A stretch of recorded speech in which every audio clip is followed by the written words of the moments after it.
नमस्कार, मैं अवनिंद्र। आप देख रहे हैं भजनी मिरर। आज हम हरतालिका तीज पर बात करने के लिए हमारे साथ मेहमान जुड़े हुए हैं पंडित संजीव पाठक जी। आज हम इनसे जानेंगे कि हरतालिका तीज 2025 कब मनाया जाएगा, इसका शुभ मुहूर्त क्या है पूजन का, इसका पौराणिक महत्व क्या है, इस व्रत का भगवान शिव और माता पार्वती से संबंध क्या है। तो नमस्कार संजीव जी, हमारे चैनल में आपका बहुत बहुत स्वागत है। नमस्कार पंडित जी, हरतालिका तीज 2025 इस वर्ष कब मनाया जा रहा है और उसके पूजा करने का शुभ मुहूर्त क्या है? इस वर्ष हरतालिका तीज 26 अगस्त 2025 दिन मंगलवार को मनाया जाएगा। पूजा करने का शुभ मुहूर्त, शुभ समय क्या है? पूजा करने का शुभ मुहूर्त तृतीया नक्षत्र और हस्त नक्षत्र हो।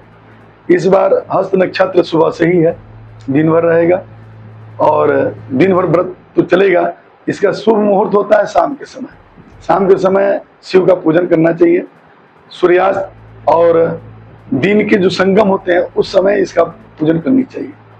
पंडित जी, हरतालिका तीज का पौराणिक कथा क्या है या इसका उल्लेख कहाँ कहाँ मिलता है? हरतालिका तीज व्रत का पौराणिक कथा शिव पुराण और भविष्य पुराण में लिखित है, वहाँ पे मिलता है।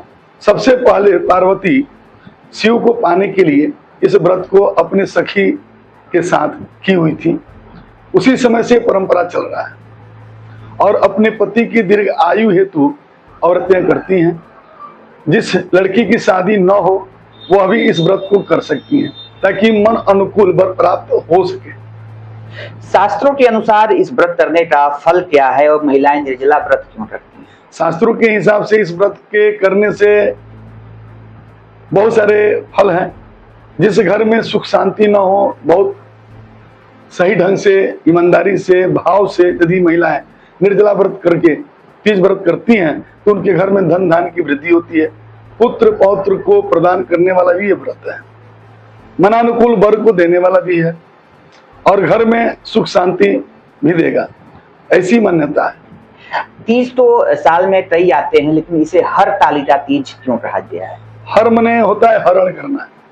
सबसे पहले पार्वती का हरण इनकी सखियों ने किया था और यह जंगल में जाकर के वहां बैठ करके सखियों के साथ बहुत हठ जोग, जिसमें हठ जोग में आता है कि अग्नि से चारों तरफ अग्नि हो, बीच में बैठ करके तपस्या करना, भोजन न करना, पानी न पीना, यह हठ जोग में आता है। तो हठ जोग में माता पार्वती व्रत की हुई थी अपने पति शिव को पाने के लिए, इसलिए औरतें हठ जोग में यह व्रत करती हैं। क्या इस कथा सुनने का विशेष फल बताया गया है? इस कथा को विशेष फल बताया गया है।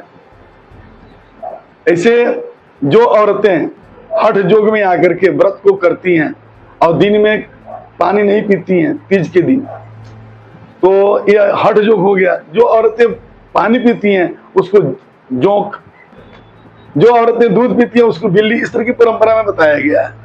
इसलिए हठ जोग में ही इस व्रत को करना चाहिए ताकि उसकी पति दीर्घ आयु हो सके। पंडित जी, युवाओं को इस पीढ़ी की ऐसी परंपराओं को निभाने के लिए आपका क्या संदेश होगा? युवाओं को इस पीढ़ी को परंपरा की निभाने के लिए सबसे यही प्रार्थना रहेगा कि जिनकी पत्नी घर में बैठ करके यदि तीज व्रत करती हैं तो उनका पूर्ण सहयोग करें।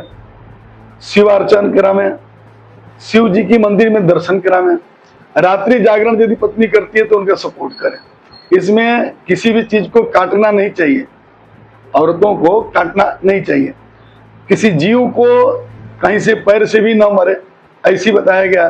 तो उस स्थिति में पति को ही अपने आगे से व्यवस्था बना ले, भोजन पानी की व्यवस्था बना ले, ताकि उसको कुछ काटना पीटना न पड़े और पत्नी को सहयोग कर सके, क्योंकि पति के लिए ही पत्नी व्रत करती है। जितना सहयोग करेंगे उतना ही सबसे अच्छा रहेगा। अच्छा, कुंवारी लड़कियां कैसे इस व्रत को करें ताकि वो अपने मनचाहा वर को प्राप्त करें? कुंवारी लड़कियां जिस तरह स्त्री करती हैं उसी तरह के निर्जला रह करके भगवान शिव को पूजन करें। ऐसे करने से मन अनुकूल वर की प्राप्ति होती है। कभी कभी क्या होता है, जब लड़कियों की कुंडली में काल सर्प दोष होता है, लड़कियों की कुंडली में जब मंगली दोष होता है, ऐसी कंडीशन में शादी जो है विलंब होने लगता है, माता पिता बेचैन हो जाते हैं। तो तीज व्रत वो यदि करती है तो मनानुकूल बाबा विश्वनाथ की कृपा से वर की प्राप्ति होती है। भगवान शिव माता पार्वती के पूजन की विधि क्या बताएंगे आप दर्शकों को? भगवान शिव और माता पार्वती के तीज व्रत में पूजन की विधि बहुत जटिल नहीं है, नॉर्मल तरीके से पूजन पाठ की सामग्री है और शिव जी की मूर्ति, मिट्टी की मूर्ति बना करके पूजन करें लोग। जितना जो भी इस समय के अनुकूल फूल पुष्प मिल सके उस फूल पुष्प से पूजन करें और सखी सहेलियों के साथ बैठ करके कथा सुने। जो भी चीजें हैं सौभाग्य से संबंधित वह चढ़ावें, वस्त्र, सिंदूर आदि, चूड़ी आदि चढ़ावें और निस्वार्थ चढ़ावें। चढ़ा करके ब्राह्मणों से कथा सुने, फिर जो इच्छा हो उस हिसाब से उनकी द्रव्य दक्षिणा दे करके खुशी मन से उनको विदा भी करें। यही सबसे बड़ी महत्व है। पंडित जी, अब हमारे दर्शकों को मंत्र जिससे वह भगवान शिव की आराधना, पूजा, तपस्या कर सकें। गंगा तरंग रमणी यजदा कलापम गौरी निरंतर विभूषित वाम भागम नारायण प्रियमनंग पदापहारम वाराणसीं प्रपतिम भज विश्वनाथम। हर हर हर महादेव।